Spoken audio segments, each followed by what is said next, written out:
Chegou a hora de escolher, Nil. Pílula azul ou pílula vermelha? Você pode me explicar de novo? Se você tomar a pílula vermelha, eu vou te tirar da Matrix, desse mundo de ilusão, onde as pessoas pensam que conseguem se aposentar com qualidade pelo INSS, que dá para ganhar 3% ao mês sem correr risco, ou que elas podem multiplicar o dinheiro com a aposta esportiva. Você vai entrar no mundo real, onde vai ter que estudar para investir o seu dinheiro, mas a recompensa virá no longo prazo. Ou você pode tomar essa azulzinha aqui, continuar na sua vida como ela está, quebrado, endividado e vivendo para sempre duro. O duro é garantido? Não é essa azul aqui não. É essa aqui. É duro só nas finanças, não tem benefício. Então eu vou na vermelha. Ótima escolha, Nil. Eu vou ser teu guia nessa jornada. E para você que está em casa, se quiser sua pílula vermelha também, eu tenho um convite para te fazer. Entre agora na turma do Viver de Renda. Lá você vai aprender a proteger e multiplicar o seu patrimônio, investindo de maneira diversificada, entre ativos, moedas e até países. Tudo isso com uma equipe de suporte que responde 100% das dúvidas do aluno. Para fazer parte, é só tocar no botão Saiba Mais. Te vejo no Viver de Renda.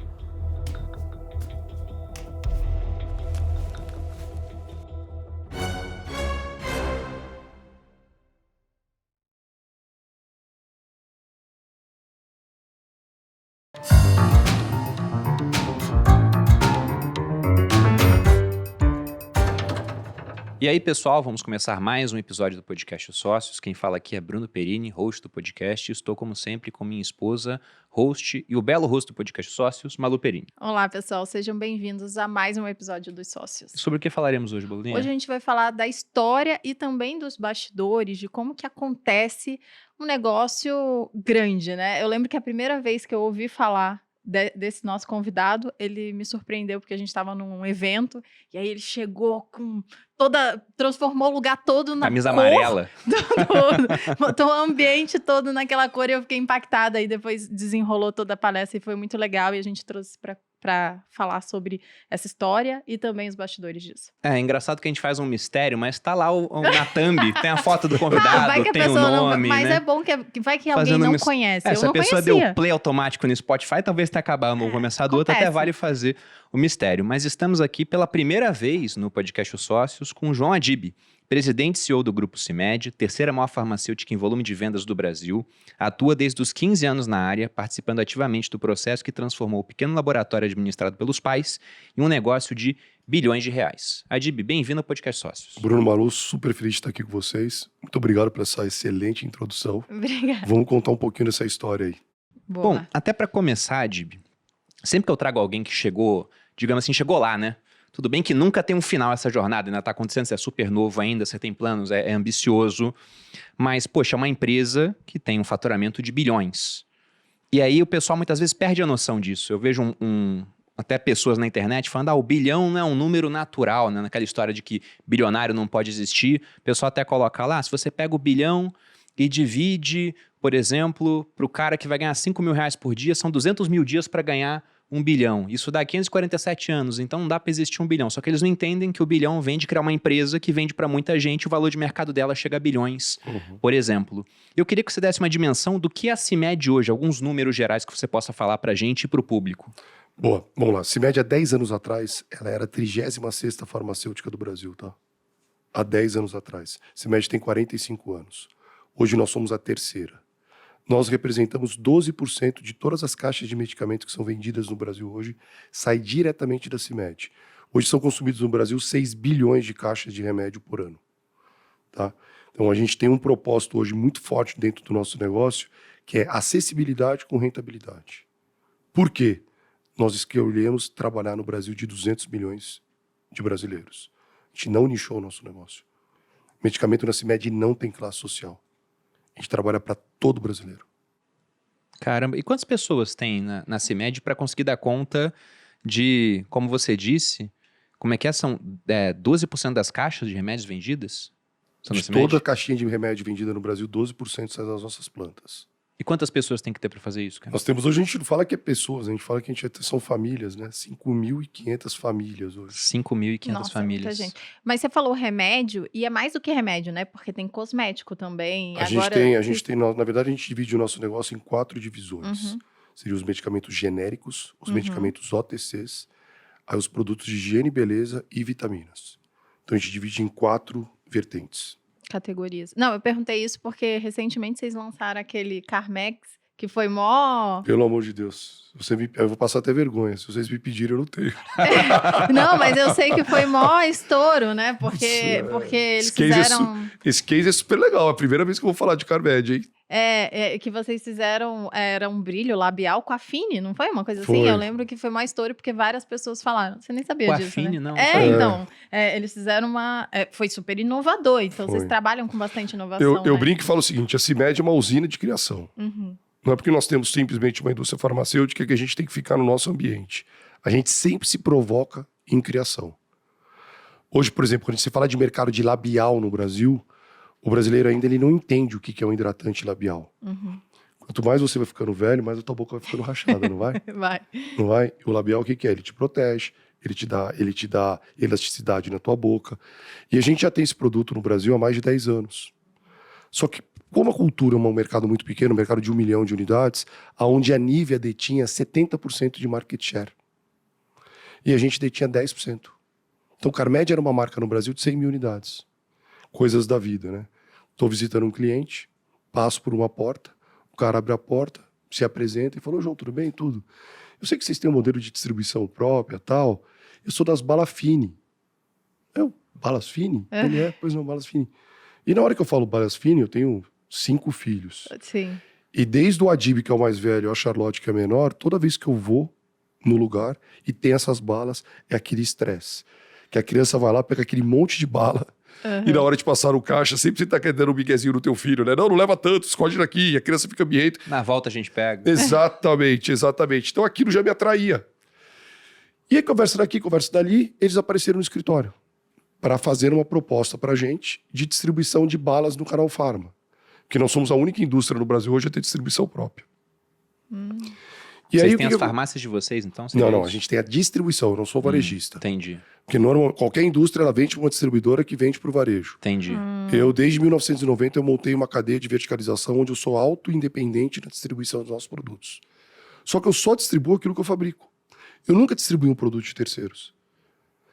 Aí, o que aconteceu? Eles me mostraram o case e dentro dessa apresentação, eles me mostraram algumas collabs.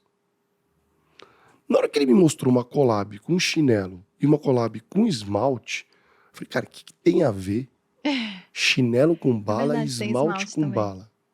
E eles foram me contar. Aí eu perguntei pra eles assim, falei, vem cá, qual que é as balas que mais vende? Ele pegou e abriu, tirou. Bom vendedor tem que ser sempre o produto na mão, né? Bom vendedor, ele encanta com o produto na mão. O cara pega, saca, abre. E na hora que ele abre o saco, sobe aquele cheiro, que era o beijinho, que é o produto número 1 deles. Agora eu entendi por que os meus filhos são viciados naquilo. Porque se você botar uma bala na boca, você vai comer o saco. Aquilo é bom, é cheiroso. Falei, Eu não "Nossa, compro, por exemplo, porque é viciante. é viciante, é viciante. E aí o que aconteceu? Eles me explicaram, aí eu perguntei pra eles, vem cá, a gente consegue fazer uma collab num produto para lábio com aroma? Ele falou, consegue, vamos testar? Aí nasceu o projeto. Aí a gente acabou fechando a parceria com eles na distribuição de bala, desde que a gente tivesse um produto numa collab. E aí, você não tem noção do que aconteceu. O mercado que era de 1 milhão de labial, o mercado virou de 3 milhões de labial. Você ampliou, então, o mercado. Eu ampliei o mercado e a Nivea, que era o meu concorrente número 1, cresceu. Que loucura. Olha que legal. Aham. Quer dizer, hoje eu tenho hoje do mercado, eu tenho 60% do mercado e eles têm 40%. Ele sai de 700 para 1 milhão e eu saio de 100 mil para 2 milhões. Eu criei uma categoria nova, Só com a inovação. só com a inovação. Quer dizer, dentro do próprio negócio. Eu sei que tá em falta o negócio, né? Vocês vão fazer de novo? Não. Porque deu tão certo. E outra coisa, né? Eu nunca trabalhei com produto de escassez. E você administrar escassez é outro jogo. Então, pra gente até foi... Porque a cadeia desses produtos são cadeias morosas. São várias matérias-primas, tampa, embalagem, cartucho. O setor farmacêutico ele demora para responder na velocidade. Se você não acerta o forecast, o produto entra em ruptura. Então, até você explodir essa demanda, ir atrás de fornecedor e virar tudo, o produto explodiu em maio, a gente deve ter hoje 6 meses de produção vendidas. Caramba, muita coisa. Bizarro.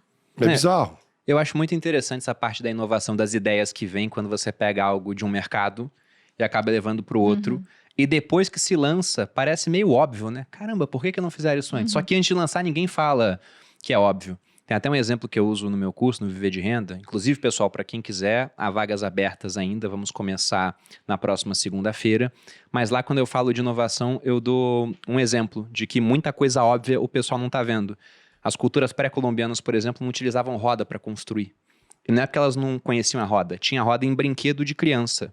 Só que eles não usavam. Construíram pirâmides, construíram Machu Picchu sem usar a roda. Aí o pessoal pensa, meu Deus, né? Como é que eles não tiveram essa ideia? Que não tinha animal de tração também. Tinha lhama, mas não tinha cavalo. Só que aí você pensa, nossa, mas hoje em dia já inventaram tudo. Aí o exemplo que eu dou é da mala de rodinha. Até 1970 não tinha mala de rodinha. Era carregar, né? Ninguém Todo mundo colocou. carregava. Então você pensa no Einstein, no Oppenheimer. O cara desenvolveu a bomba atômica, hiper inteligente, ia viajar e carregava a mala pesada. Hoje você não vê uma mala num aeroporto, por exemplo, Não No tem chão. rodinha. que não seja de roda. Então depois que colocou, todo mundo fala, meu Deus, é óbvio que isso aqui vai pegar. Só que ninguém tem a ideia antes. Você tem mais algum case de inovação que você acha que vale a pena ser comentado? Cara, essa categoria de vitaminas, que pra gente também é um processo educativo, né? A indústria farmacêutica no Brasil, ela é de produtos curativos. Tudo que é vendido no Brasil, 70% é curativo. Não é preventivo, então. Só 30% é preventivo. Então, quer dizer, você só procura a hora que você está doente. Uhum. Qual que é o segredo desse processo todo? É você mudar a roda. Por que eu falo isso? Vitaminas não é medicamento. Uhum. São produtos preventivos. Vocês tomam vitaminas? Bastante. Vocês não ficam doentes. Vocês têm uma qualidade de vida melhor. Entendeu? Então, a gente tem hoje, a marca Lavitan hoje, que detém 33% no mercado de vitaminas no Brasil. Só que só 6% da população brasileira consome vitamina. Uhum. Ainda é um produto muito desconhecido. Então, o que cabe a gente? A gente educar a população o que é a vitamina. Porque você imagina, um país de 200 bilhões, se você crescer 2 pontos percentuais, quantos milhões de unidades não Sim. são isso? Com certeza. E aí, o que vai acontecer, Bruno? Você começa a remediar antes de você ficar doente.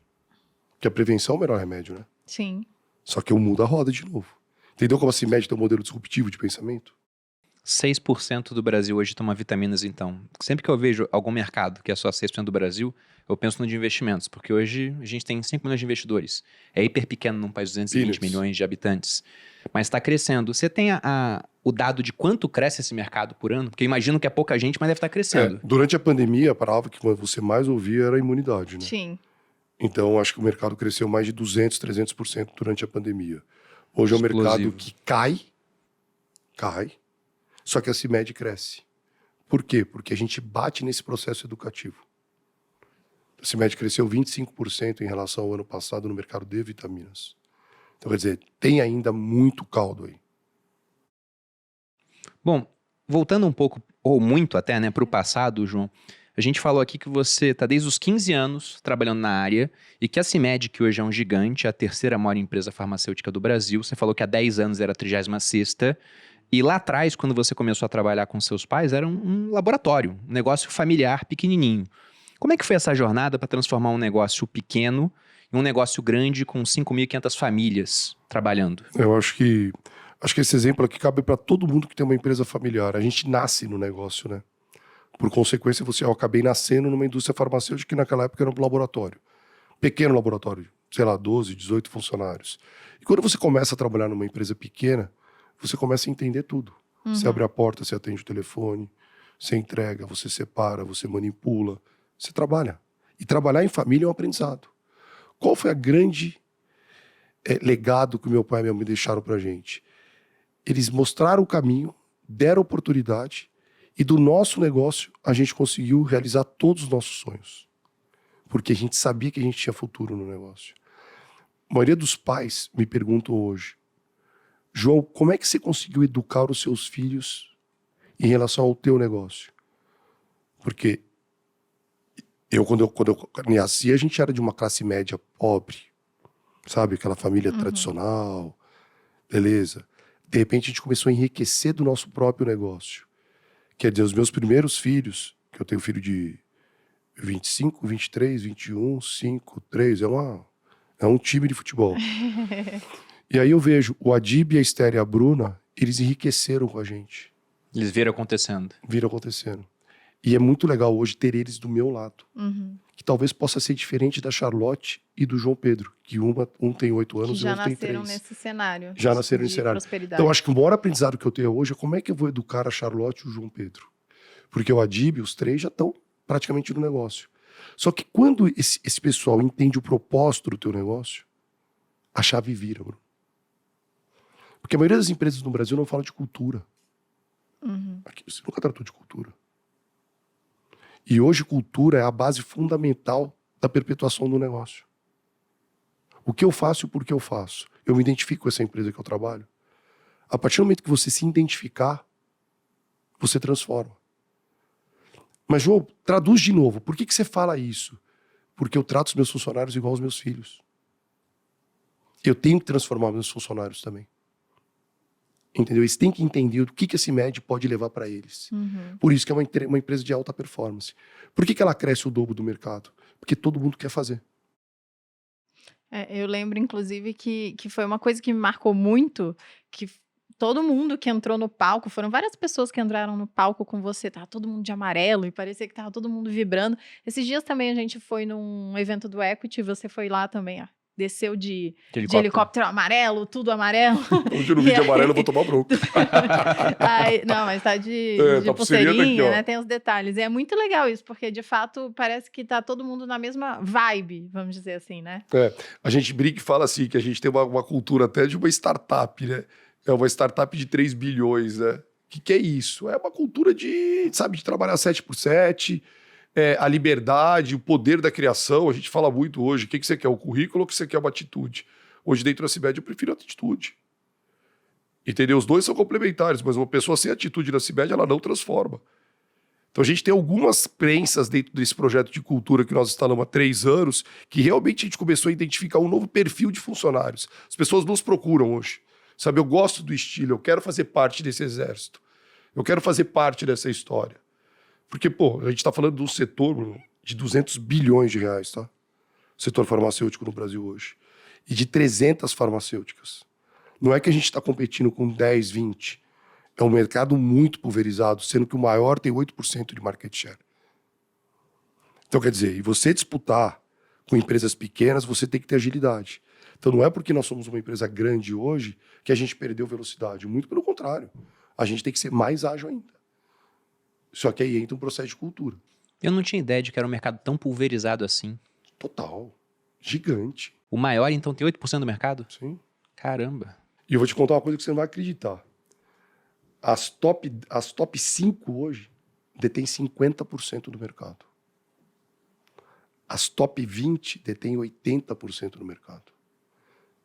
Então você pensa aqui, 280 farmacêuticas disputam 20% do mercado.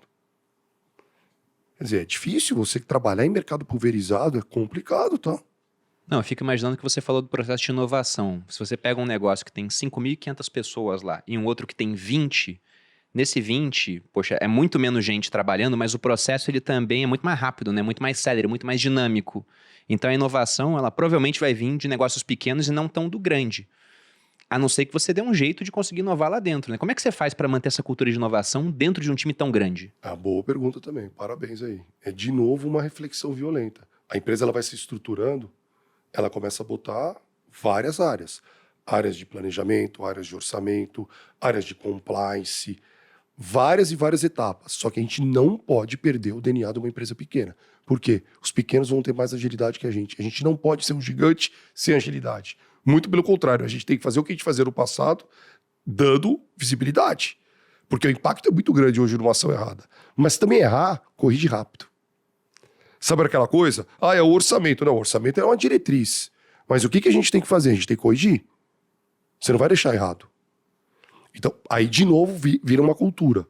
E essa cultura ela tem que estar atrelada aos nossos valores. Porque a partir do momento que você profissionaliza, principalmente uma empresa familiar, que a nossa empresa é uma empresa familiar. As 2 famílias, 3, 4, trabalham 8 pessoas. É forte. E em cargos estratégicos. Quer dizer, como é que você concilia isso para não perder a velocidade? Imprimindo todo dia o ritmo. Por isso que na CIMED a gente fala que é uma indústria farmacêutica, uma indústria, nós somos uma indústria, nós não somos varejistas. Só que eu tenho que ter a visão do varejo.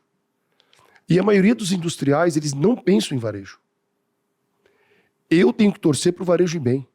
Se o varejo vai bem, eu vou bem. E varejo é todo dia, é diferente de uma indústria. Entendeu essa ligação que eu fiz? O varejo é ágil, a indústria ela tem que ser ágil. Bom, você falou de 2 famílias. Seria o que? A família Minha irmã. sua e a da tua irmã? Não é, minha irmã? E aí tem 8 pessoas trabalhando no negócio hoje. Na verdade, ela tem 3, eu tenho 3, eu e ela, né? Então são 6, são 8. São 6 filhos e 2 sócios. Por isso que eu brinco e falo que a base é forte. É uma galera. A base é forte. E aí eu ia te perguntar isso. Como é que é esse processo de transformação de uma empresa familiar numa empresa que, poxa, ela desse tamanho, apesar de ter pessoas da família lá dentro, já é uma empresa, cara, totalmente diferente de quando o negócio era pequenininho, todo mundo se falava, não sei o quê, e você puxa o familiar muitas vezes por questão de confiança, porque você vê que de quem você conhece ele é o mais qualificado. Só que hoje, além de ser muito grande, vocês têm presença em rede social. Então, muita gente que olha lá o seu perfil e se identifica, ele fala, não, Adib, eu tô aqui para trabalhar com você. E provavelmente com esse chamariz, né, que virou a rede social, você recebe muitos talentos. Como é que fica isso de, poxa, ter tanta gente querendo vir de fora, mas você querer também o pessoal da sua família lá dentro? Como é que faz para equilibrar esse jogo? Eu, há uns 4 anos atrás, eu comecei um processo, eu principalmente como CEO da companhia hoje, eu comecei um processo que eu não fazia no passado, que chamava uma área que eu não olhava, que chamava-se RH. RH, cara, é a base de uma equipe de alta performance. Hoje, 50% do meu tempo hoje, não perco, né? Eu ganho dentro do RH. Uhum. Por quê? É identificar o perfil, é saber se realmente essas pessoas elas estão entendendo o que está acontecendo. Porque uma empresa ela é feita de pessoas, gente. Você está entendendo? Então, se a gente estiver mal, a gente não consegue estar produzindo na essência, num alto rendimento. E como é que a gente consegue chegar nessas pessoas? Treinamento de lideranças.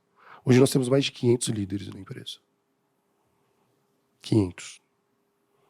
Tá? E esses líderes ele tem que estar conectado com esse exército de 5.000 pessoas. Para quê? Para a gente não poder falhar. E aí você fala para mim assim, João, e aí, e o perfil? Eu quero estar do lado de pessoas que me ensinam o que eu não sei. Diferente de você, né? Exatamente. Eu sei vender, eu sei fazer marketing. Talvez eu não sei a parte financeira, a parte contábil, a parte de TI. Só que eu quero ter os melhores do meu lado para poder aprender com eles. E aí, Bruno, o que você tem que fazer? Você tem que dar acesso aos caras, você tem que deixar. A empresa não é minha, a empresa é nossa. É o que eu falo para eles. Cuida. Se pensa como dono. E quando a gente fala de sucessão, principalmente quando você vai contratar um executivo, né? Um nível assim que você vai trazer, né?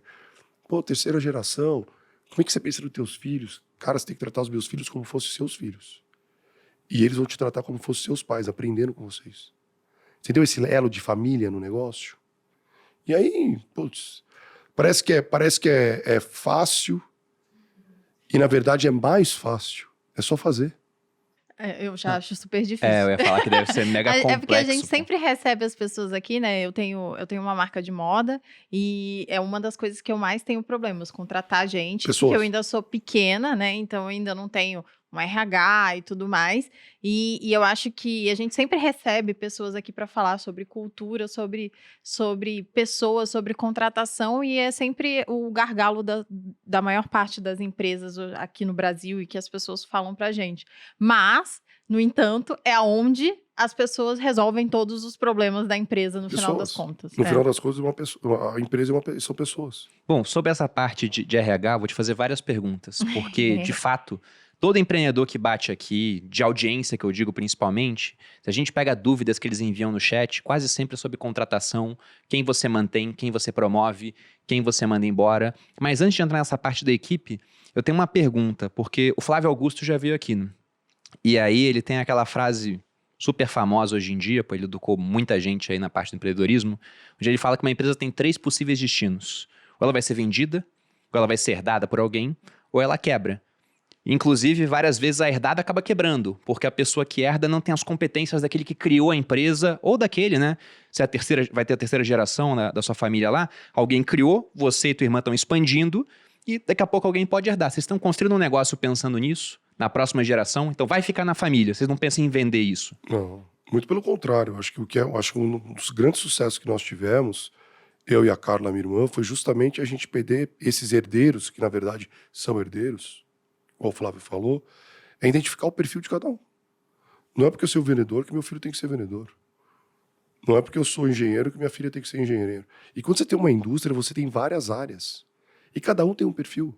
Então as duas meninas trabalham em marketing e comunicação. A Juliana, filha da Carla, trabalha em planejamento estratégico.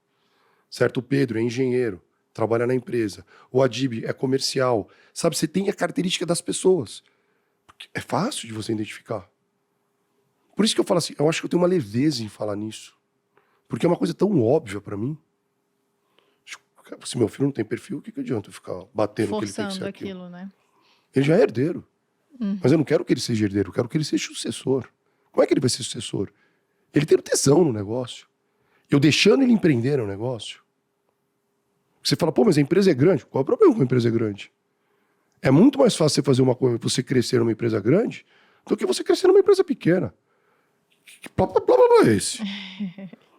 É difícil você crescer numa pequena, que igual você acabou de falar. Eu tenho que contratar, eu tenho que fazer, eu tenho que abrir, mas eu também já fiz isso. A partir que eu tenho toda a base, eu sei o caminho. Como é que você vai fazer? Faz. E a maioria dos pais não deixa os filhos arriscarem. E quando erra, penaliza muito. Errar, cara, faz parte do jogo. Mas o que você prefere? Que o cara teste, que tente, ou que não acerte nunca? Pelo amor de Deus. Então, assim, dá pra fazer? Faz. E aí, de novo falando, a base é forte.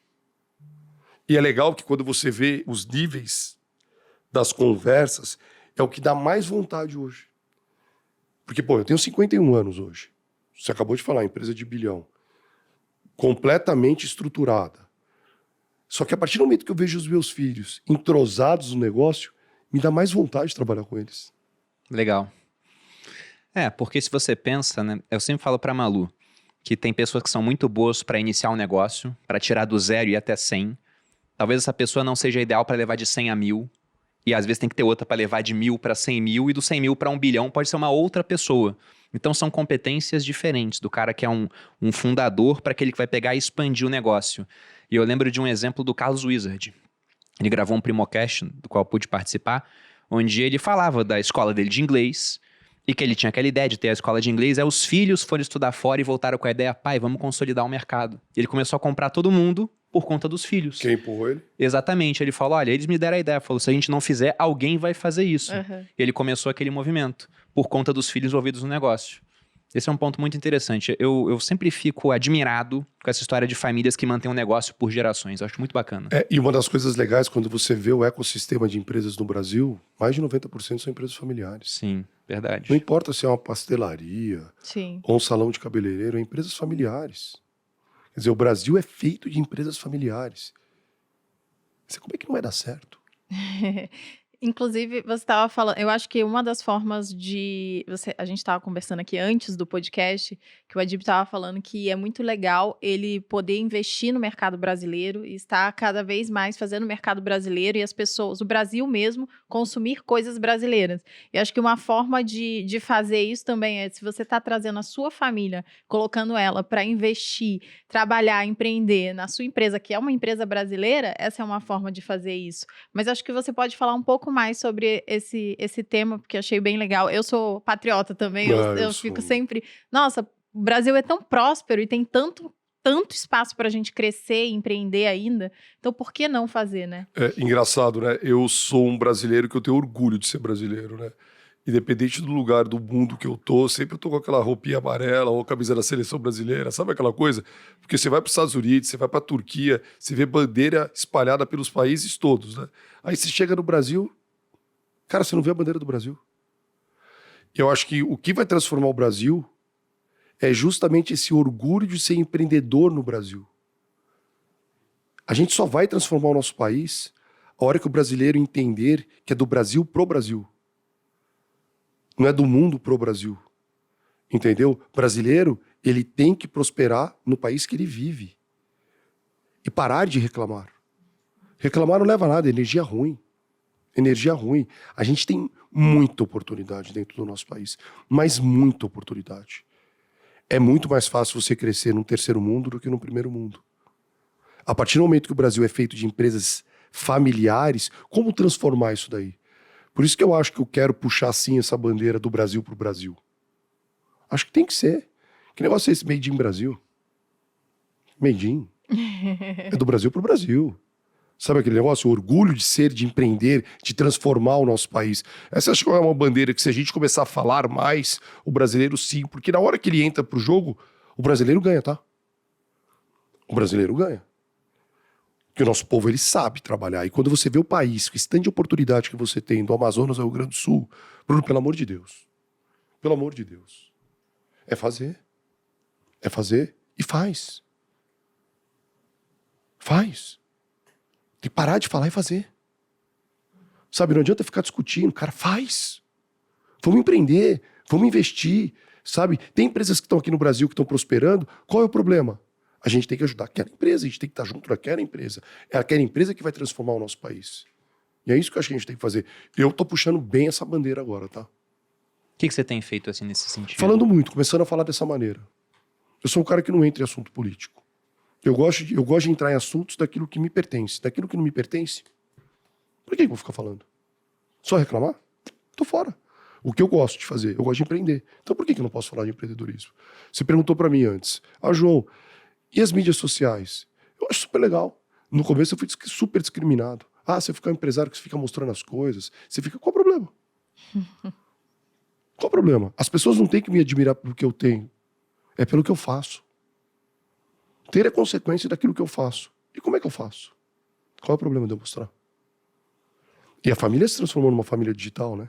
Sim. Se você olhar, se você perguntar pra mim, João, e aí, esse fenômeno de Carmed?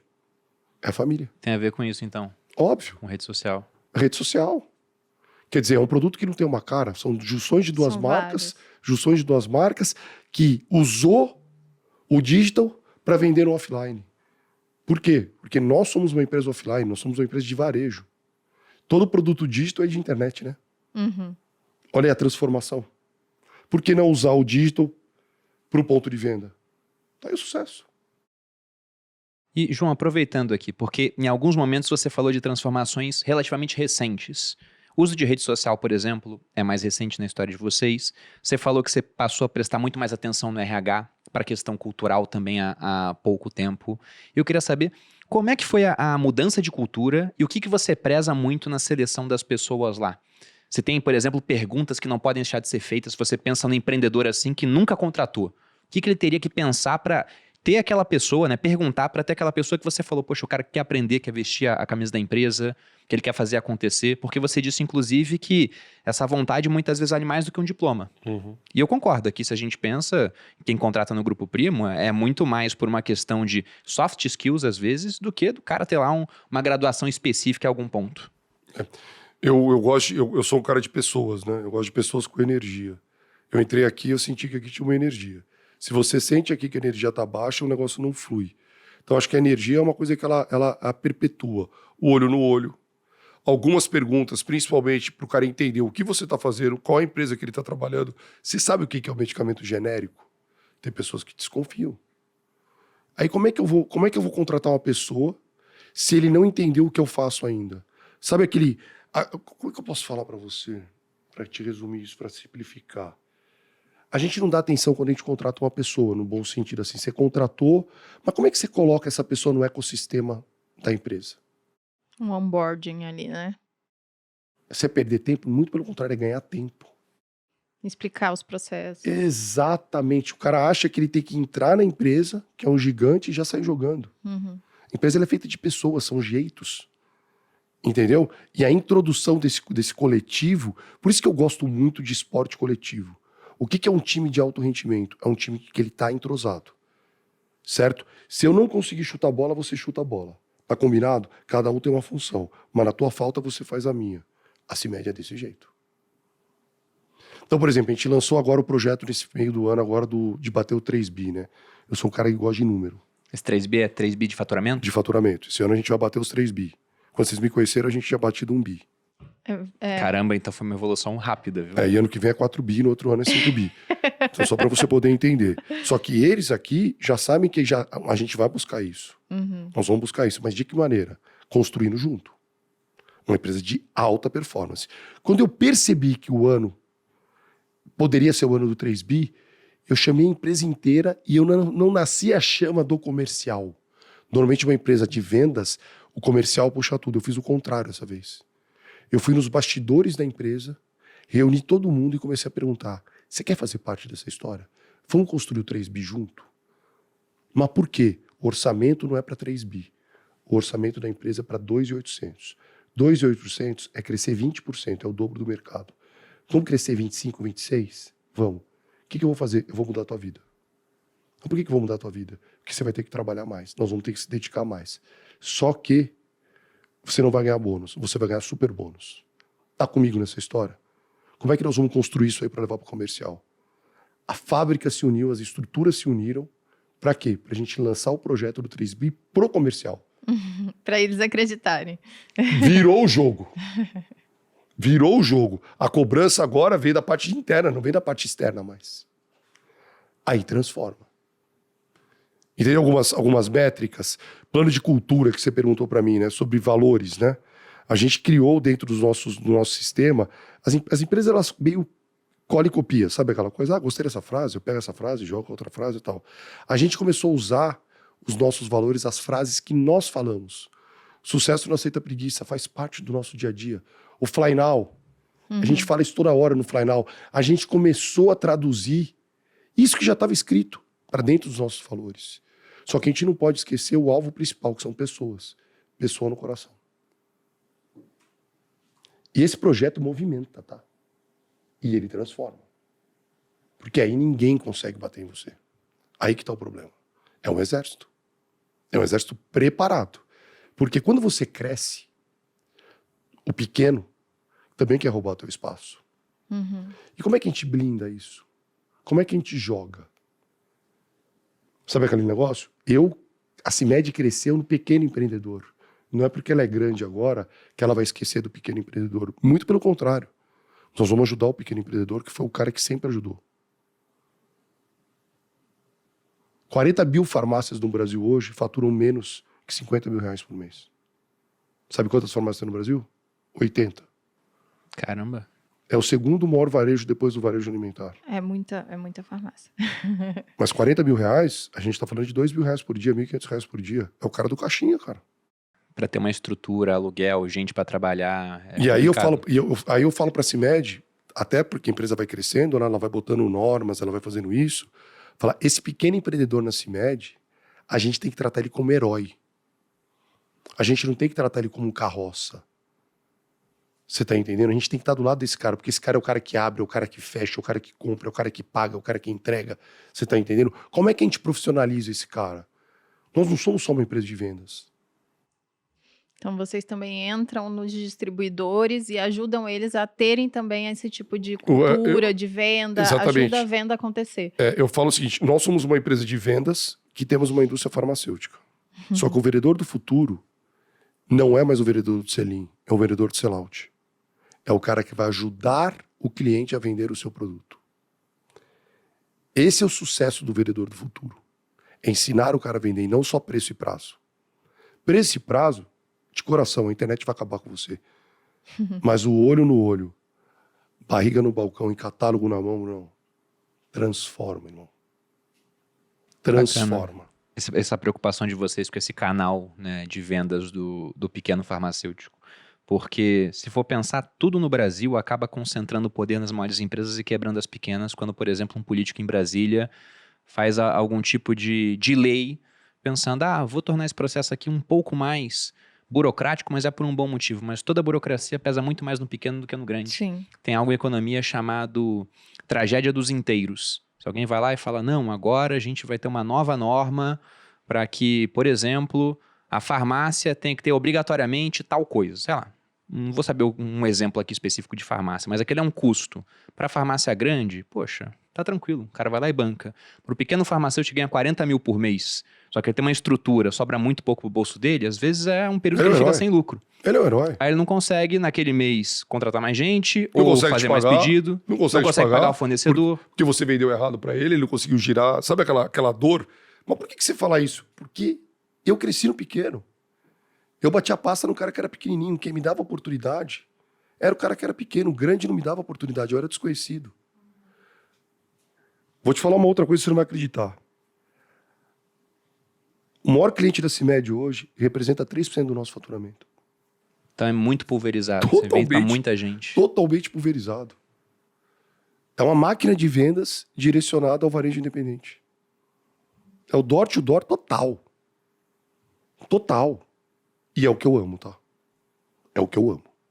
Ô, João, você prefere vender aonde? No cara que tem 200 lojas ou no cara que tem uma? No cara que tem uma. Porque ali eu vou vender. Entendeu? No outro não, vou tirar pedido. Tem uma diferença, tá? É. Igual você acabou de falar, meu negócio pequeno. Aham. Entendeu? Vai. Vai. Mas Vender é no muito, grande depois que você é grande, ó, mas é muito mais, eu ia falar perigoso, mas é arriscado, né? Você tem muito mais risco no final das contas, porque por isso que você tem que vender certo. Eu porque... falaria que é diferente. Pra Bom. empresa em si, você não depender muito de um único comprador grande, Sim, pô, é é muito verdade. melhor, pô. mas o que é É um mais pouco fácil para dos dois, administrar? na real. O que Não, é mais com fácil para certeza. administrar? É mais fácil Você ter um acha que o cliente crédito só, pô. cobrança ele quer pegar o crédito do cara que é inadimplente ou ele quer pegar de uma super rede de farmácia? Óbvio que ele quer.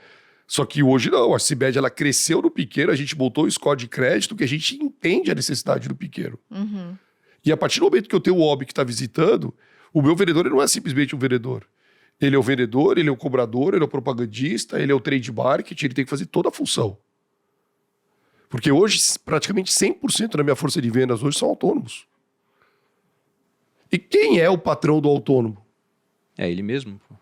É o cliente. Cliente. Entendeu a verdade. necessidade? Não sou eu que pago a tua conta. Quem paga é ele, se você não me comprar, não tal. Como é que eu vivo essa dor? Tio Brick fala um pouco dessa empresa que ela tem que estar conectada, né? Eu tenho 26 bases espalhadas pelo Brasil. Então eu tenho um modelo de negócio e cada estado do Brasil tem uma base minha. Para quê? Pra gente ter agilidade nas entregas. Isso desde os anos 90 que você falou. Eu comecei em 1990. Amazonas é uma região que é o maior dias de atraso, estavam sempre naquela região. Pará, Amazonas, tal, acesso. E a empresa vai crescendo, a gente vem inadimplência aumentando, diminuindo o número de clientes. Eu trouxe o pessoal para entender o que eu falou. E acabei fazendo uma viagem. Fazia tempo que eu não ia. Peguei aquela rota do Rio Solimões e fui. Acabei chegando numa cidade que chamava Tefé. Tem certo. quartel lá em Tefé, tem o pessoal da minha turma que serviu lá. Exatamente, é lá mesmo. Cara, de barco rápido, sei lá, demora 6, 7 horas. É tipo De muito barco demora longe. 4 dias para chegar lá. Aí beleza, eu moro em Manaus, certo? Eu vou pegar minha pasta, entrar no barco, numa chalana, viajar 4 dias. Chego em Tefé para atender os clientes, vou fazer a rota. Ok? Cheguei lá, tirei o pedido, vou passar o pedido pro crédito, o crédito reprovou. Por quê? Porque o cara paga atrasado. Aí vai diminuindo o número de clientes. Vai diminuindo o número de clientes, o setor vai fechando, você vai desaparecendo. Por que o cara paga atrasado? Porque a cidade chega a ficar 1 semana sem luz. Se ela fica sem luz, como é que paga no banco? Eu tô te falando um negócio. Você imagina você como vendedor, viajar 4 dias, depois voltar 4 dias e o cara não atender o pedido do teu cliente. Você não vai mais, pô. Acabou, fecha. Entendeu? E como é que você faz isso? Tô no próximo. Então ali tem que administrar o crédito de uma maneira diferente. Vem do cliente. Uhum. Sabe esse Brasil profundo? Sim. Eu falo que dentro do Brasil tem 10 Brasis, Tem um né? monte, Dentro do Brasil tem 10 Brasis. Escolhe o que você quer. Poxa, essa Bem parte interessante. do negócio de vocês ser tão pulverizado assim, do maior cliente ser 3% do que vocês vendem, isso é muito interessante porque, lógico que traz muito mais complexidade, mas dá muito mais segurança para o negócio. Eu lembro que há um tempo atrás o Facebook, alguém estava querendo cancelar o Mark Zuckerberg por conta de alguma coisa lá que o Facebook tinha feito com campanha política. E aí as 100 maiores empresas anunciantes do Facebook falaram que durante um tempo iam parar de anunciar com ele. Sabe quanto afetou o negócio deles? Quando? Pires. Nada, pô. Porque os 100 maiores eram, sei lá, 5% do faturamento do Facebook, porque é muito pulverizado. É um monte de pessoas fazendo anúncio para vender o imóvel dela, vender o curso que ela criou, o e-book que ela escreveu. Então aquilo não representava muito para o Facebook. Isso dá muita solidez para o negócio. Lógico que tem mais complexidade. Eu queria saber, dessa distribuição, tem alguma área no Brasil que você fala assim, poxa, essa aqui é a mais relevante pra gente, onde você pretende crescer mais? Porque você falou, poxa, no Brasil você tem países diferentes. E de fato temos, né? Você tem país, tem sazonalidades, entendeu? Que a sazonalidade, principalmente no setor farmacêutico, pesa demais. O produto de inverno no sul não vende no norte. Sim. Tá 2 graus aqui no Rio Grande do Sul e 40 graus lá no Pará. Como é que eu vou fazer uma campanha de produto para gripe? Como é que vai gripar lá no Pará? É lá insolação, outro canto que é gripe. Você entendeu essa... E aí, Jô, o que você faz? A campanha para cá, a campanha para lá, muda o mix. Então a gente vai se adaptando em regiões conforme o mix e o cluster do seu cliente. Até porque a gente está falando de um portfólio de 600 produtos. Então, quer dizer, tem oportunidade para vender qualquer coisa. Por isso que eu brinco. É impossível você hoje visitar um cliente e não vender. Porque a gente vai adaptando o portfólio por região. Sim. E a precificação também, tá? Porque aos que muda o mix, o preço é outro. Talvez aqui trabalha com princípio ativo, lá trabalha com outro princípio ativo. Então você vai, talvez um pantoprazol aqui que vende muito no Nordeste, no Sudeste, não venda no Sul ou não venda no Norte, o que vende é o omeprazol. Então você vai carregando conforme o poder aquisitivo da região. E que as empresas também têm dificuldade em administrar isso. Por isso que eu falo, é uma farmacêutica com visão no varejo. E aonde a gente usa todo esse DNA nosso de farmacêutica para criar produtos de consumo. Que é uma outra pegada também. Que o mercado de consumo é gigantesco. Hoje a gente só vende em farmácia, tá? A gente ainda não abriu em outros canais. Entendi. Mas eu perguntei isso pelo seguinte. Pô, tem uma rede de supermercados que ela cresceu muito no Maranhão, tá listada em bolsa hoje, que é o Grupo Mateus. Exato. Conheço. E eu fui visitar o Grupo Mateus.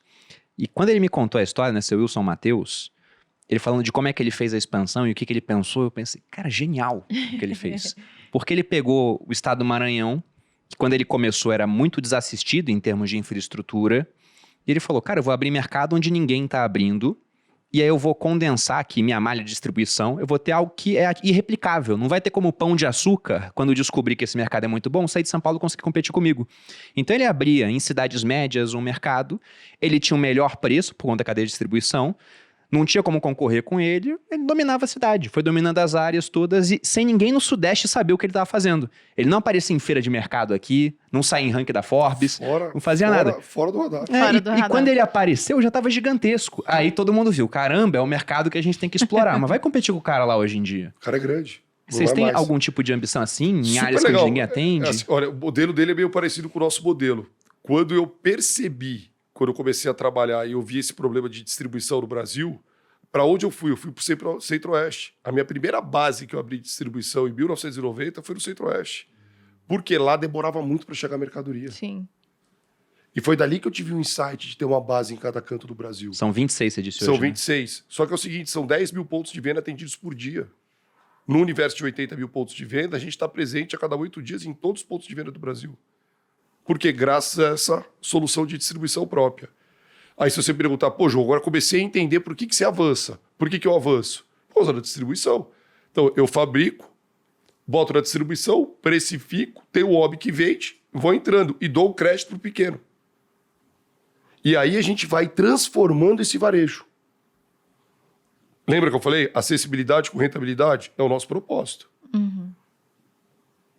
O nosso país ele é muito pobre, tá? Ele é muito pobre.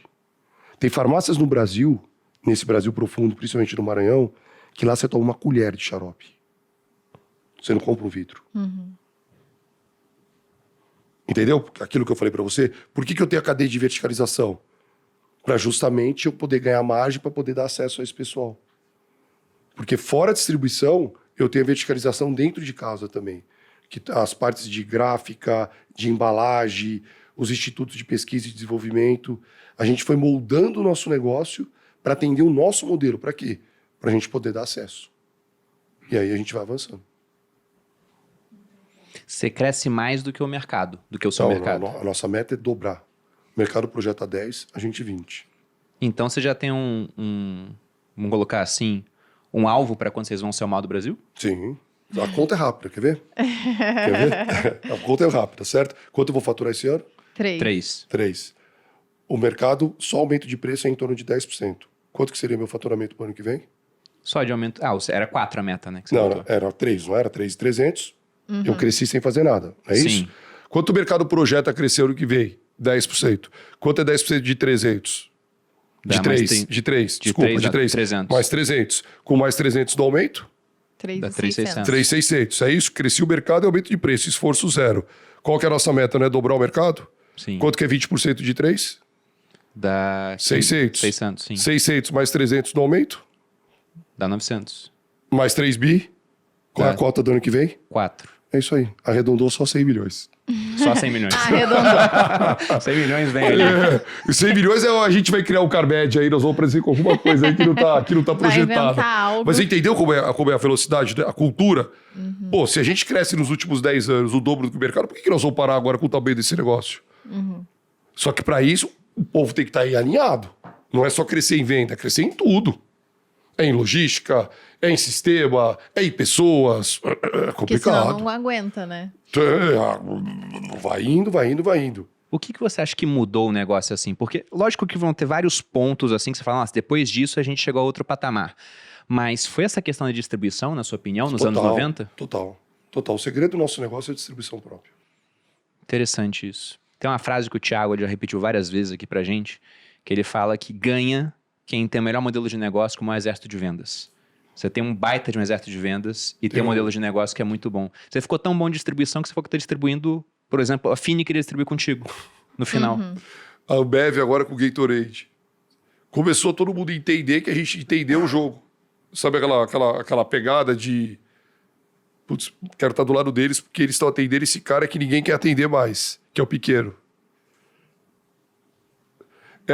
A gente fala que é o ecossistema que a empresa gira, né, em cima dela, né? Ela vai fazer um ecossistema. Por isso que eu falo, não é uma startup, mas é uma usina de criação. A distribuição virou um outro negócio ou está dentro da CIMED? São 2 CNPJs, né? A empresa é uma SA desde 2021. A gente tem os nossos números todos publicados. São 300 farmacêuticas, não tem 10 SA, tá? Tudo limitado. Só para você entender.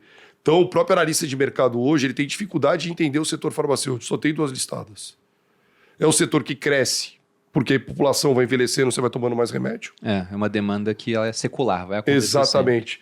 Uma indústria farmacêutica mal administrada é um bom negócio, porque é um setor de margem, e normalmente um setor de margem aceita erros, só que a gente não aceita erros. Porque a gente trabalha no centavo. Sabe aquela cultura? De ir comprar bem, fabricar bem, distribuir bem, para poder vender bem. Porque a gente quer trabalhar nesse Brasil de 200 milhões de habitantes. A população brasileira começou a entender o que é o medicamento genérico. Até então ninguém conhecia. Até hoje as pessoas têm desconfiança no medicamento genérico. É verdade. Eu fui o primeiro cara que fui para televisão, na maior emissora do Brasil, no domingão, e fui falar do medicamento genérico. Qual é o problema? O genérico, por lei, ele é intercambiável. É por lei. Você sabia que qualquer posto de saúde hoje no Brasil é obrigado a receitar genérico? Não E por sabia. que ele vai no consultório dele depois, ele presta serviço no posto, receita o genérico. E ele vai no consultório dele e receita a marca. Por quê? Comissão? Óbvio. Mais, É a lei da sobrevivência. Então não vem falar que o genérico não funciona. Entendeu a jogada? E eu fui o primeiro a botar a cara. Aproveitando, explica o que é o genérico, porque você falou várias vezes, às vezes o pessoal não sabe. Eu mesmo fiquei na dúvida. No mercado de 200 bi, só 35% consome genérico no Brasil. Sabe quanto é nos Estados Unidos? O destaque é o dobro. 90. 90? Nossa. Será que tem espaço aqui no Brasil ainda? É, com certeza. Então você acha que, por exemplo, a penetração do genérico ela é muito menor porque o pessoal tem um preconceito achando que, olha, apesar de ter que ser igual, por algum motivo ele é inferior em termos de qualidade. Exatamente, mas não é. Muito pelo contrário, você só consegue ter o medicamento genérico em cima da referência. Então, por exemplo, você é esse produto aqui, você é a marca, a referência, quebrou a patente. Patente no Brasil ela pode ser de 10 ou 20 anos. Certa maioria vence com 10 anos. Venceu 10 anos, eu começo a testar o produto. Eu arrumo um fabricante, CIMED, interno todo final de semana em torno de 60 pacientes para fazer teste de bioequivalência e biodisponibilidade. Eu testo na tua corrente sanguínea a eficácia do meu produto. A partir do momento que eu comprovei que o meu produto é igualzinho referência, eu dou processo, eu dou entrada na Anvisa. Esse processo, se for muito ágil, tá, Bruno? Leva 3 anos. Por quê? A Anvisa no Brasil é um dos órgãos mais preparados do mundo. Qualquer medicamento fabricado no Brasil hoje é referência para qualquer país do mundo. Então, todos os meus concorrentes são altamente preparados. Por quê? A Anvisa é forte. É mais fácil ter um produto nos Estados Unidos do que no Brasil, tá? A partir do momento que você tem um setor regulamentado, onde a barreira é gigantesca, o que a gente tem que fazer? A gente tem que começar a explicar. Por isso que a CIMED, com o tamanho que ela tem agora, ela começou a explicar para a população brasileira o que é o medicamento genérico. Qual é a diferença? Nenhuma. Tem sim uma diferença gigante no bolso. Só que é agressivo, né? Entendeu essa batida? E automaticamente, quando a gente falando de genérico, é genérico de qualquer um, tá? Precisa ser o seu. Genérico. Tem mais essa. Só que o que a gente quer transformar com esse trabalho de brand que a gente está fazendo agora? É que a CIMED se transforma numa love brand. É a love brand do genérico. Por que eu tomo CIMED? Porque eu gosto da cultura deles. Eu entendo o que eles fazem. Eles botam a cara para falar do produto. Você não bota a cara, vocês dois? Sim. Por que vocês têm uma mega audiência aqui nos sócios? Vocês botam a cara, vocês falam a verdade. O brasileiro gosta de comprar de quem tem cara. Ele acredita em quem tem cara. E a marca, ela tem que ter cara, tá? Sim, com certeza. Tem uma ideia que você vai gostar, talvez você já conheça até a Dib, mas é de um autor chamado Nassim Taleb. Ele fala que empresas que têm o nome do dono, para ele, são superiores às que não têm. Porque se tem o nome do dono, Porque tá no, esse o dele cara tá não na vai reta, topar né? fazer aquilo que uma empresa que não tem cara, que está comandada por executivo que entrou no negócio há pouco tempo, fala, vamos fazer isso aqui, vamos colocar um negócio que não é tão bom, mas vai dar mais margem. Se a empresa é do cara, se tem um nome, ele já pensaria 2 vezes. Só que hoje em dia a gente vai além, né? Porque não é mais o nome, é o rosto. Eu tenho uma rede social. Aqui no Grupo Primo eu falo, se alguém faz cagada, eu sou o saque da empresa. O cara vai lá reclamar comigo. E o meu pô. Instagram? Eu imagino isso. Então você não vai topar certas coisas que uma pessoa que não tem presença digital toparia, por exemplo, na hora de fazer um produto. Porque você sabe que vai bater em você no final. Mas é muito legal. Isso aí é oportunidade. Sim. Só é oportunidade isso. Mas essa pegada que empresa tem que ter a cara, é legal, né? Sim. As pessoas acreditam em quem é de carne e osso, né? Não é Verdadeiro. um nome, assim. E qual é o problema de você ser um empreendedor bem-sucedido no Brasil hoje? Você quer estar do lado de gente mal-sucedida ou de bem-sucedido? As coisas óbvias, né? Então, quer dizer, o cara é empreendedor, emprega X mil pessoas, dá acesso, rentabiliza tal, e ele não pode mostrar o que ele faz? Qual o problema? O que você está fazendo de errado? Nada. Eu gosto da ideia de quanto mais a gente mostra, a gente Mais inspira. desensibiliza as pessoas. Porque no Brasil tem um pouco essa cultura de, será que ele tá fazendo algo de errado e por isso ele tem dinheiro? Então, quando você vai lá e mostra o que você de fato está fazendo, né? E mostra o que você faz no dia a dia para que aquilo aconteça, acho que as pessoas passam a acreditar e não duvidar de você. Então, eu realmente gosto bastante dessa ideia de se expor e Não, colocar vocês a fazem cara isso. na... Aqui eu acho que o Grupo Primo ele faz isso. Os Sim. personagens do Grupo Primo são pessoas verdadeiras, não são artistas. Entendeu? Tem uma energia, uma vibe, sabe? Um propósito. E por que é o tamanho que é hoje? Porque você vai se conectando, né? No final das contas, hoje o mundo é de network. É. Mas eu admiro quem bota a cara, porque tem bônus e tem ônus também, né? Tem muita Tem a gente lá porrada. enchendo o saco. Não é? Então, sempre que eu vejo alguém que tinha a opção de não aparecer e escolhe aparecer. Porque no Brasil tem negócios gigantescos que ninguém conhece o dono, pô. O cara fica nos bastidores, até sabe o nome, mas se passar e cruzar com ele na rua, não sabe quem é. Mas é uma sociedade diferente hoje, né? A própria molecada hoje em dia, esse novo shopper hoje que tá surgindo, ele já surge para mostrar a cara. Ele não gosta de coisas... Então, eu tenho 50 anos, vocês são bem mais novos que eu hoje. Tipo, eu fui criado numa sociedade que era muito represada, né? No sentido de violência, de acesso. Hoje, cara, de coração. Tudo é aberto. Quando você faz o bem, você atrai o bem. A verdade é essa. Quando você faz o mal, você atrai o mal. Então, pessoas se conectam com pessoas que estão na mesma sintonia, no bom sentido. Eu acho que isso é que vai dando energia, é isso que vai prosperando. Adib, e você poderia compartilhar com a nossa audiência as experiências assim, de uma crise pela qual a CIMED passou? Porque, poxa, um negócio com tanto tempo de mercado, num mercado, como você disse, tem competição, onde você tem, né, poxa, um Brasil gigantesco com várias peculiaridades em cada área, uma cadeia logística difícil, que você tem de experiência, assim, de uma crise que você superou ao longo do tempo, que você fala, isso aqui é interessante para quem está assistindo. Eu acho que assim, né, todo empresário, ele nasce para contratar, ele não nasce para demitir. Então hoje, quando eu falo numa demissão por reorganização, ou por talvez você diminuir aquela estrutura, é doloroso isso. Hoje isso me machuca. Isso me machuca, sabe? É uma coisa que para mim Para mim, o maior problema que eu tenho é isso. Sabe, então, aquela coisa, eu sou um cara assim meio estrada de chão, sabe? Aquela coisa que já passou por muita coisa, Brasilzão profundo, de conhecimento de pessoas. E quanto mais a gente mostra essas coisas que a gente passou, mais a gente vai se aproximando. Porque todo mundo, depois que você tá aqui em cima, todo mundo que você acha que você é uma pessoa inatingível, né? E na verdade... O que sempre esteve lá em cima também, né? É tão simples. É tão legal você ser verdadeiro, né? São coisas tão boas, né? E quando a gente mostra a paixão que a gente tem pelo nosso negócio, a paixão que a gente tem pelos nossos filhos, pela nossa família, pô, isso move montanhas, cara. Isso move montanhas. Então a única coisa que eu tenho hoje é agradecer. Eu agradeci pelo caminho que no começo da história eu falei pra você, eu tive a sorte de nascer numa família que me deu o caminho. E eu tive a sorte também dos meus pais deixarem a gente prosperar dentro do nosso negócio. E dali pra frente, cara, vai. E como o Brasil é feito de empresas familiares, como é que não vai dar certo? Como é que não vai dar certo? Não tem como. Como é que foi o processo de sucessão do teu pai para você? Os cuidados que ele teve, por exemplo, e o que mudou agora da sua geração para a próxima? Foi no amor e na dor, né? Porque eu não gostava de estudar. E aí, cara, eu repeti todas as séries da quinta até a oitava. Nossa. Aí chegou uma hora, minha mãe falou assim, ó, não dá mais, cara. Vamos deixar quieto esse negócio de estudar. Passei por todas as escolas de São Paulo, sabe? O filho é burro, carteirinha, aquela coisa. E eu tinha problemas violentos, cara. Até o dia que meu pai virou e falou, bonitão, é o seguinte, ou você estuda ou você trabalha. Quer melhor que falar isso? Pai, lógico que eu quero trabalhar.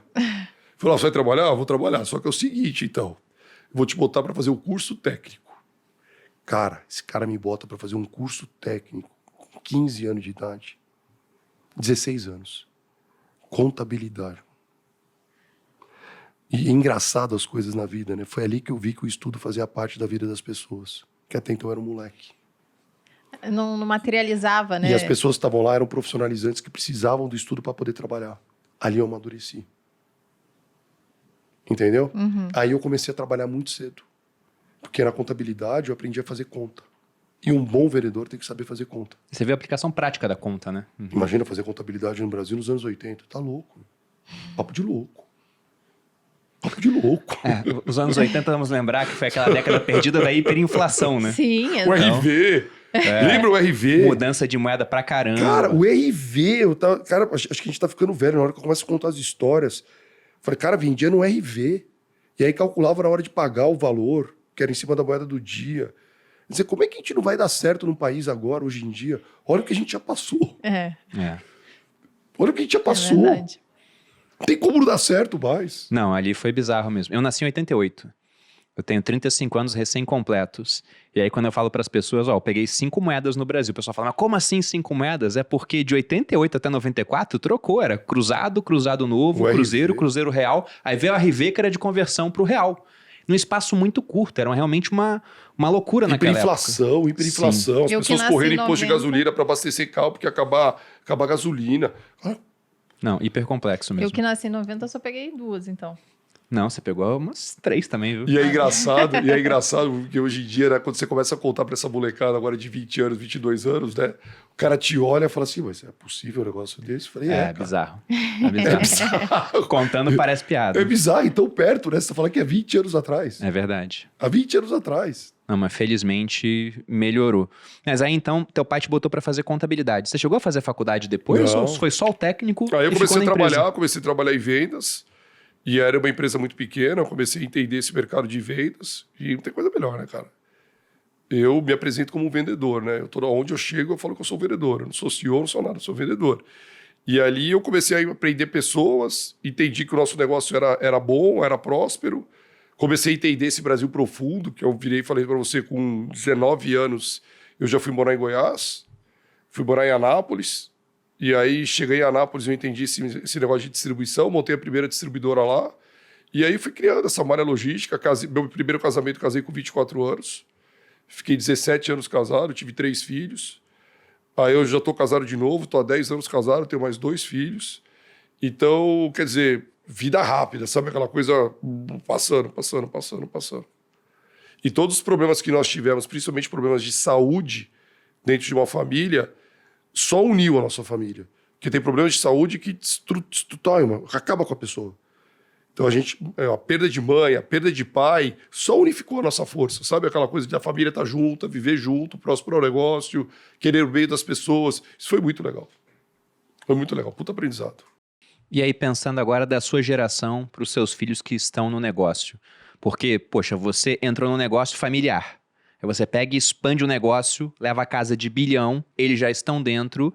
E como você disse, você não quer só herdeiros, né? Você está formando sucessores, você e a sua irmã. O que você acha que mudou nas competências? Porque a gente quer ter filho. E eu sempre discuto com a Malu, caramba, como é que a gente vai criar essa criança para ela não ser um deslumbrado? Né? Porque a gente veio de baixo. Exato. A gente tá aqui, né, trabalhando diariamente. Meu pai é militar, pai da Malu é militar, a gente era classe média, então a gente cresceu limpando casa, aprendendo a lavar roupa, eu sei fazer o básico na cozinha, ela sabe a mesma coisa. Aliás, a Malu vai muito além do básico, né? O meu básico é básico menos, ela tá no super básico ali, cozinha. Acho que você bem... supervalorizou suas habilidades. Eu supervalorizei. Eu me vendo bem, né? Mas no final, então, a gente aprendeu um monte de coisa que eu falo pra ela. Ela fala, nosso filho, a gente tem que fazer isso aqui. Eu falei, amor, acho que não é, porque essa criança não vai enfrentar os desafios que a gente tem. Os dela vão ser diferentes. Primeiro que vai ser um mundo diferente e também porque ela vai sair de um outro patamar. Ela vai ter certas coisas que acabou pra ela, é outro jogo. Como é que você fez isso, Ed? Porque, poxa, se você tem os teus filhos trabalhando lá com você, sendo que vocês hoje têm um patrimônio, felizmente, e a custa de muito trabalho grande, é porque você fez certo. Porque tem muita gente por aí que vira herdeiro e fica perdido na vida e fala, não sei o que eu vou fazer, vai tirar 5 anos sabáticos, só faz besteira.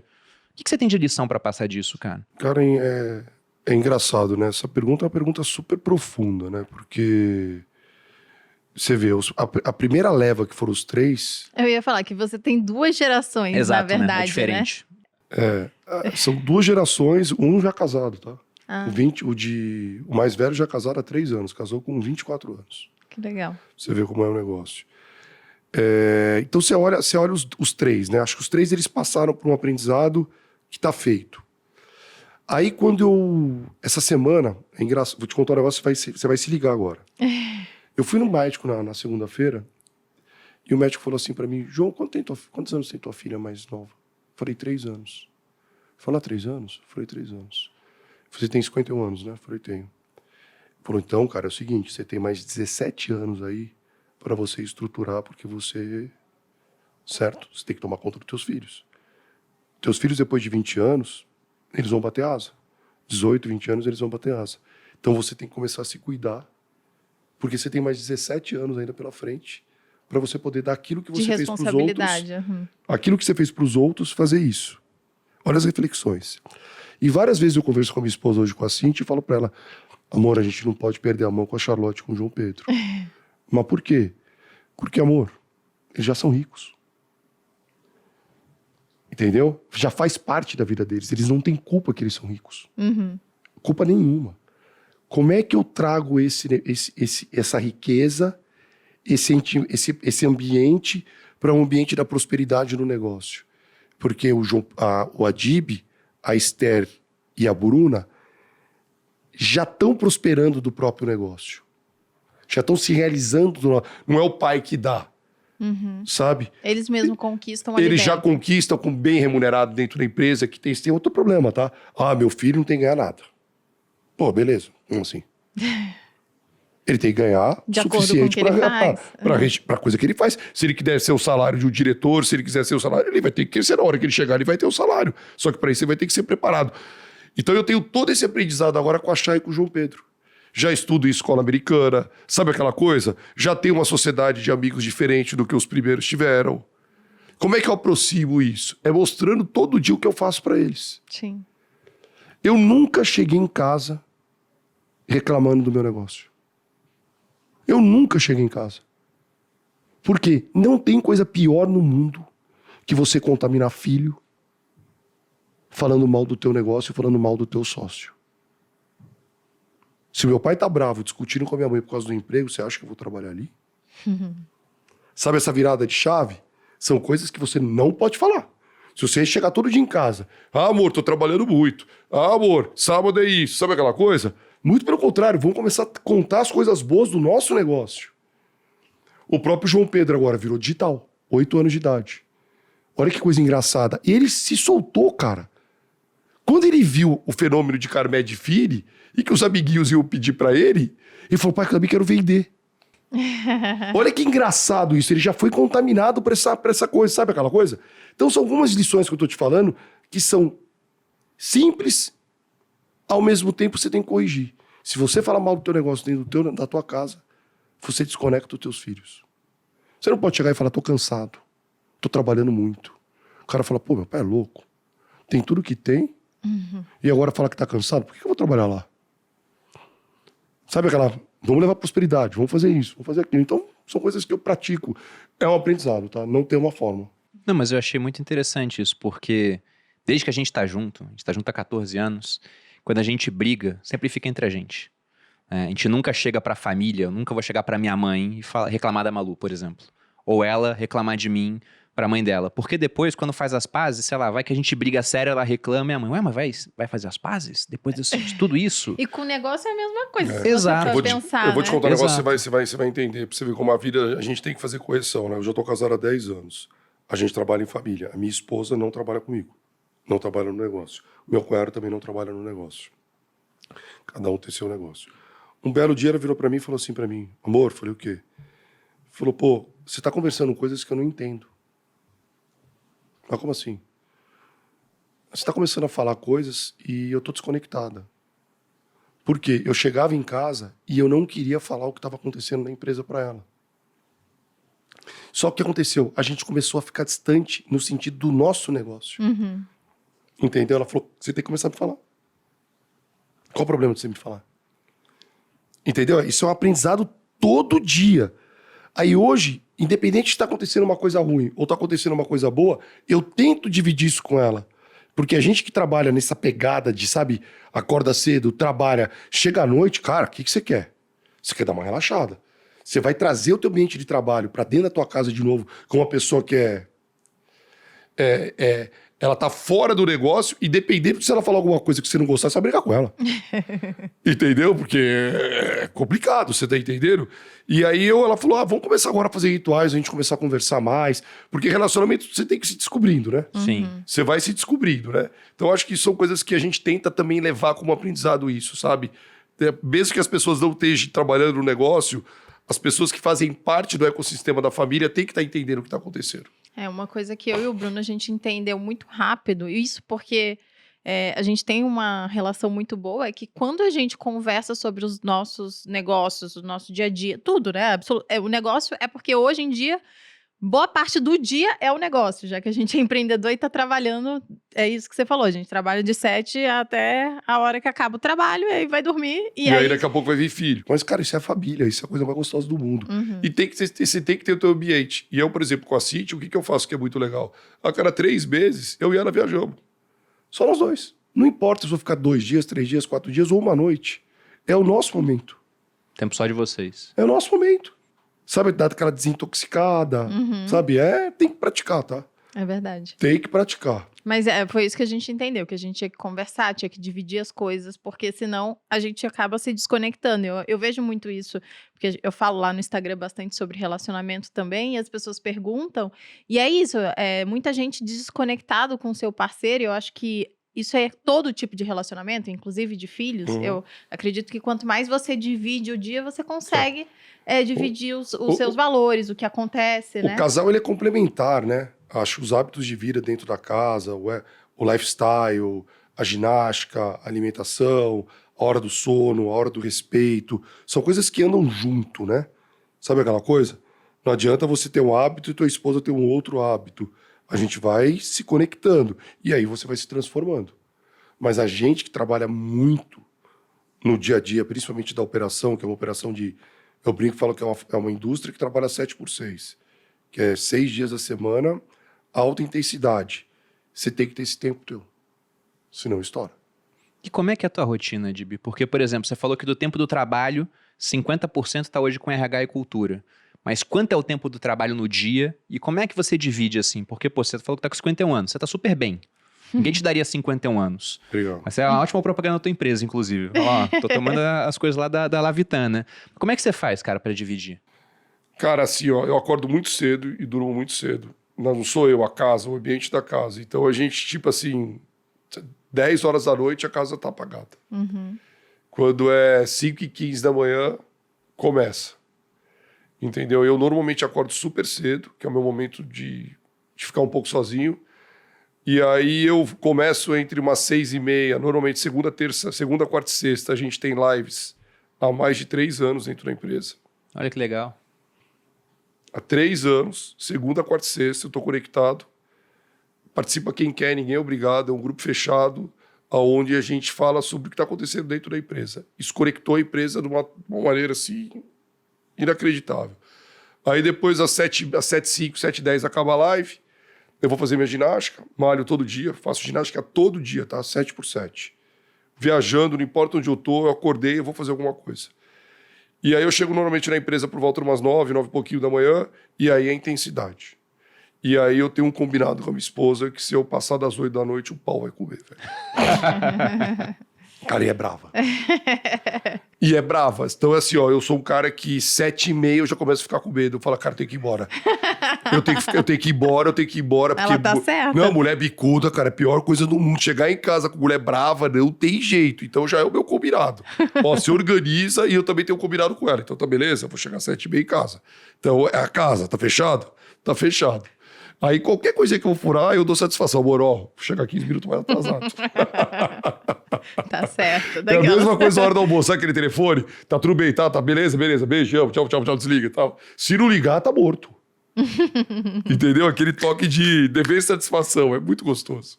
É muito legal. Ah, legal. Próxima vez a gente podia chamar a Cíntia pra fazer um podcast com a gente, né? Isso é legal, viu, meu? É um casal, isso é bem legal, viu, meu? É A fazer um gente tem podcast. um quadro de casais tem um quadro aqui. um quadro Pô, de vamos casais, fazer. quem Se sabe? tiver oportunidade aí, vamos fazer, porque Não, vamos vai ser marcar. engraçado ela falar. E Adib, o que são os planos pro futuro, cara? Porque seu negócio tá gigante, você é o terceiro hoje do Brasil, você já colocou aí seu TAC de ser o primeiro, você tá crescendo mais que a indústria, visando atingir isso. Mas você pensa, por exemplo, em IPO, o que você enxerga pra CIMED nos próximos anos? Vamos lá. O ROC do meu negócio hoje é em torno de 38% a 40%. Tá bom pra você ou não? O que você acha? Um negócio Nossa, bom, né? incrível. Queria comprar ações. Assim, ao mesmo tempo, o que eu vejo? Eu vejo que a gente tem ainda muita oportunidade dentro do nosso negócio para poder crescer. A IPO, ou poder ter um fundo dentro do negócio, é se realmente a gente vai comprar alguém estratégico. Vocês não têm nenhum fundo hoje investido no Não. negócio? 100% é nosso. É meu e da minha irmã. Que legal. Só nós dois. Eu tenho 65%, ela tem 35%. E a gente administra assim... Tipo assim, tem uma lei, eu e ela, que dá super certo. Sabe qual que é? O não prevalece. Não importa quanto você tem. O não prevalece. As decisões estão que ser sim dos dois. Sim. É o poder do convencimento. Me convence que eu tava... Sabe aquela coisinha? E isso super funciona, entendeu? Ela é um workaholic também, super executiva, trabalha direto, apaixonada pelo trabalho, conquistando o espaço dela. É super legal ter mulher trabalhando, tá? Principalmente na nossa sociedade do passado, que era uma sociedade super machista. Hoje a gente tem mais de 55% hoje do público da CIMED mulheres. Que legal. E a gente tem hoje das lideranças, acho, quase 30%. E é super legal. Como mulher é comprometida, cara. É inacreditável você tá entendendo o que elas fazem quando elas pegam. E quando eu olho tudo isso, cara, achei assim, ó, estruturada, empresa de capital fechado, conselho montado, trouxe o Nicola, que é ex-McKinsey, foi 30 anos de McKinsey, é o presidente do conselho, eu não sou o presidente do conselho, tá? Eu tenho o meu CFO, que é ex-Natura, ex-BR Distribuidora, eu tenho minha diretora executiva de RH, que é ex-JBS, entrou lá com 5 mil funcionários, saiu com 150 mil. Eu tenho o meu CTO, que vem do Arcos Dourados de McDonald's, sabe aquela time bojudo, sabe? Apresentando para o mercado umas soluções diferentes. Porque na hora que a gente for, a gente vai. Só que se você for comprar minha ação, você não vai comprar minha ação para ficar vivendo na especulação. A gente quer entregar muito mais do que a gente faz. Mas para isso, primeiro a gente tem que ser conhecido. E esse é o caminhozinho que a gente está fazendo, sabe? Eu entendi o que é a CIMED, eu entendi o que eles fazem. Não é a CIMED do João. Não é do João, não é da Carla. É a CIMED. A CIMED é maior que o João e a Carla. Para quê? Para os acionistas futuramente virem e falarem assim, onde eu estou botando. Porque a gente gosta de trabalhar. Mas tá, então, no radar isso, é um plano futuro. Tá. É o plano futuro. Bacana, pô. Legal. Gostamos disso, né, Boldinha? Sim. Que massa. Bom, da minha parte aqui, eu perguntei o principal, mas tem alguma coisa a mais que você queira saber? Não, acho que não. Acho que, quem sabe, no próximo podcast a gente não pergunte pra... Como chama sua mulher? Desculpa. Cíntia. Cíntia. É. A gente pergunte pra Cíntia, que aí é está brava. Mas quem aí manda realmente nas coisas, A né? quem manda de verdade. Conta aí a real, mas esse chavequeiro aí tá falando isso. Legal. Adib, só agradecer pela participação, cara, e aí eu te pedi para deixar um recado final para a audiência e também tudo que você quiser falar por tuas redes sociais, os canais que a pessoa pode encontrar, as informações, produtos da CIMED, tudo que você quiser divulgar, fica à vontade. Acho que super obrigado pelo espaço, adorei. Papo super bom. leve, super gostoso. Acho que a gente extraiu coisas aqui que eu nunca tinha falado. Que bom. Vocês estão de parabéns aí também pela condução dessa conversa nossa. Cara, eu sou apaixonado pelo Brasil, acho que a gente tem que realmente aproveitar tudo aquilo que o nosso país tem aí de melhor. Uma frase que a gente fala muito, que é o sucesso não aceita preguiça, faz parte do meu dia a dia, do meu ecossistema. E uma empresa ela é feita de pessoas. Sem pessoas, uma empresa não funciona. Então você, empresário, que tem um negócio, cuide do seu maior ativo, que são pessoas. Sem as pessoas, você não vai crescer. Essa aí é a mensagem Muito que eu bom. deixo. Obrigada. Adib. E as pessoas podem te encontrar em qual é a rede social? Só João pra- Adib Marques. João Adib Marques. Show. Esse é o @João Adib Marques. Muito obrigada. E vocês podem encontrar a gente aqui toda semana no canal dos sócios ou nas plataformas de streaming de áudio. E também podem me encontrar no @Maluperini lá no Instagram. Vocês podem me encontrar no canal do YouTube Você Mais Rico, tem vídeo toda segunda, quarta e sábado, no Instagram Bruna Perini e aqui no canal dos sócios. E para fechar, eu vou falar uma frase que eu vi você comentando dela várias vezes, né? Aquelas lives do Thiago às 5 da manhã. E agora eu vi que você tava lá, que você acordava às 5, né? Já. Então eu já tava lá, já porque eu já tava acordado, né? Desde antes tinha esse hábito. Mas você falava muito que passarinho que chega cedo bebe água limpa. Exatamente. Acho fantástica essa frase, né? Essa é a Muito boa. frase bem Brasilzão, né mesmo? né? Ela é boa. Isso aí, Então obrigado. fica aí, passarinho que chega cedo bebe água limpa, pessoal. E, Adib, muito obrigado. Espero que volte mais vezes aqui. Para quem assistiu, nosso muito obrigado pela audiência. Um grande abraço e até a próxima, gente. Beijos.